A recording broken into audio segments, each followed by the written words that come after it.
दोस्तों, आमतौर से लोग दुख को नापसंद किया करते हैं।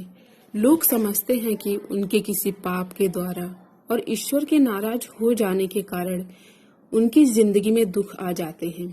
हेलो दोस्तों, आप सब कैसे हैं? आप सबका स्वागत है हमारे इस चैनल सफलता के रहस्य में।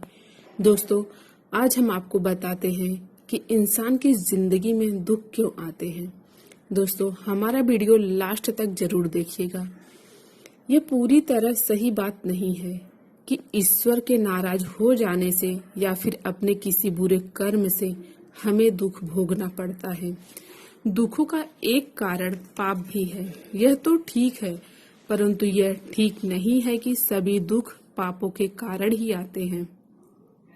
कई बार ऐसा भी होता है कि ईश्वर की कृपा के कारण, आपके अच्छे कर्मों के कारण और आपके संचय किए हुए पूर्ण कर्मों के कारण भी दुख आते हैं। भगवान को जब किसी इंसान पर दया आती है और उसे अपनी शरण में लेना होता है और उसे कल्याण की ओर ले जाना होता है, तो उसे भव बंधन से, मोह माया से और बुरे लोगों से छुड़ाने के लिए ऐसे दुखदायक अवसर उत्पन्न करते हैं, जिनकी ठोकर खाकर मनुष्य अपनी भूल समझ जाए, अपनी नींद से उठे और सावधान हो जाए। सांसारिक मोह, ममता और विषय वासना में इंसान ऐसा फंसा रहता है कि उसे छोड़ना नहीं चाहता।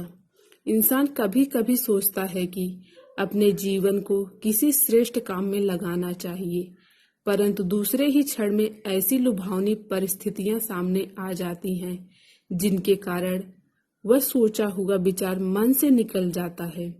इस प्रकार के कीचड़ में से निकालने के लिए भगवान अपने भक्त को झटका देते रहते हैं।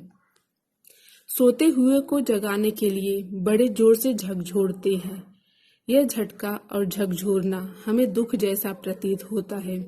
मित्रों के द्वारा या किसी अपने के द्वारा अपमान या विश्वासघात जैसी दिल को चोट पहुंचाने वाली घटनाएं इसलिए भी आती हैं कि उनके जबरदस्त झटके के आघात से मनुष्य तिलमिला जाए और उठ खड़ा हो जाए और अपनी भूल सुधार ले, गलत रास्ते को छोड़कर सही रास्ते पे आ जाए।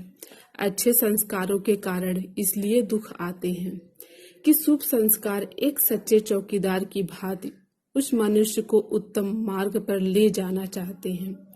अगर मनुष्य पाप की ओर बढ़ जाता है तो अच्छे संस्कार वाले मनुष्य इसे अपने ऊपर आक्रमण समझते हैं और इससे बचने के लिए पूरी तरह प्रयास करते हैं। अगर कोई मनुष्य पाप कर्म करने जाता है, परंतु रास्ते में ऐसी रुकावट आती है कि उसके कारण उस कार्य में सफलता नहीं मिलती, उससे पाप होते होते बच जाता है। चोरी करने के लिए यदि रास्ते में पैर टूट जाए और वह बुरा काम पूरा ना हो सके, तो समझना चाहिए कि आपके किसी अच्छे संस्कारों के कारण और आपके पुण्य फल के कारण ऐसा हुआ है। इसी प्रकार जब आपके ऊपर कोई विपत्ति आए तो केवल यह नहीं सोचना चाहिए कि हम पापी हैं, अभागे हैं और ईश्वर हमसे नाराज हैं। हो सके तो आपको यह सोचना चाहिए कि यह कष्ट हमारे किसी अच्छे या भलाई के लिए आया है। इस कष्ट में शायद कोई हमारा लाभ छुपा हुआ है या हमारे किसी भलाई के लिए आया है, जिसे हमारा दिमाग ठीक से पहचान नहीं पा रहा है। कई लोग ऐसे हैं जो निर्दोष मनुष्य को सताते हैं। शोषण, अत्याचार और अन्याय का शिकार कोई भी मनुष्य दुख पा सकता है।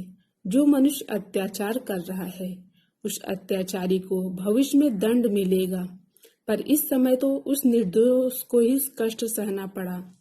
ऐसी घटनाओं को उस दुख पाने वाले मनुष्य के कर्मों का फल नहीं कहा जा सकता। विद्या ग्रहण करने में विद्यार्थी को काफी कष्ट उठाना पड़ता है। माता को बालक को पालने में भी काफी तकलीफ पड़ती है। मनुष्य को लोक कल्याण और आत्म उन्नति के लिए नाना प्रकार के दुख उठाते हैं। इस प्रकार मनुष्य को जो कष्ट और कठिनाई उठानी पड़ती है और उस समय जो संघर्ष करना पड़ता है, उसे दुष्कर्मों का फल नहीं कहा जा सकता।